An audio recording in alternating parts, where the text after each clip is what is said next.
Tom Clancy's Rainbow Six. This is 740 pages with 40 chapters.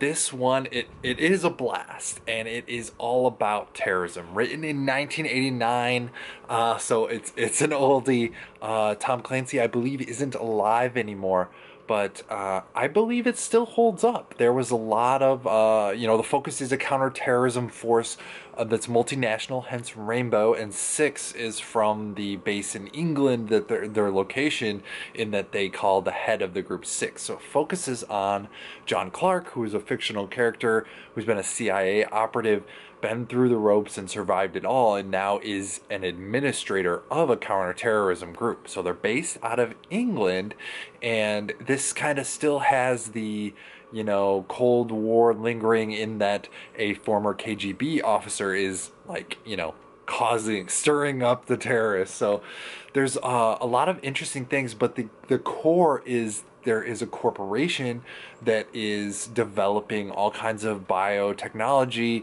elongating life, vaccines, all that stuff, and then they are hardcore environmentalists to the point where they believe that they need to cut down the population of the earth to help it heal again. So their goal for doing that is to create a disease, or enhance a disease, in this case Ebola, and make it aerosolized. Then they go hide out in Kansas and the Amazon, and then go study nature as they believe it to truly exist.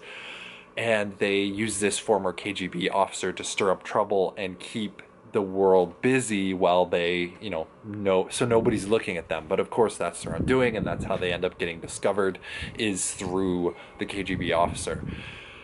There is a lot to this book. I didn't remember how it ended. It had been that long, but I enjoyed it.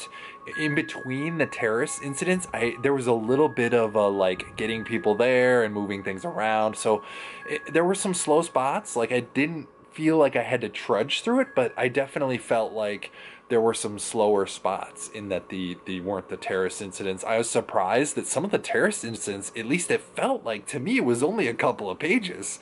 So I was kind of shocked, but the meat of this is a multi-perspective group. I think you get 5 or 6 perspectives, probably a lot more, from each side of the conflict, in addition to minor characters who help provide perspective and the story, and who you meet up with towards the end. I really liked the KGB officer because he was very observant, tried to critically think as much as possible, even though he was a quote-unquote bad guy. Still was really neat, really interesting. I'm not sure how to say this, but I think this was one of my first Tom Clancy books. This really started my deep dive into the Tom Clancy universe. I think I read most of the Tom Clancy fiction books, even some of the ones where he just uses his name and licenses his name and somebody else writes it. But yeah, great book. I think it still holds up today. This is 2023, about to be 2024. Great book. Give it a read if you like fiction, if you like military fiction. This one is very exciting. Warning, there was a kid in a hostage negotiation that gets shot. So if that bothers you, it did hit a little bit different now, having a kid. So that struck a chord.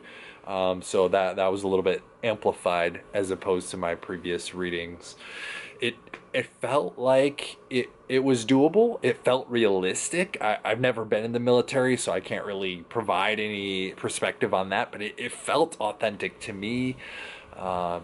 It was a fun read. It was exciting, nerve-wracking. It brought out some emotions, so it was good stuff. But yes, if you like Tom Clancy, if you like military fiction, this is a key book.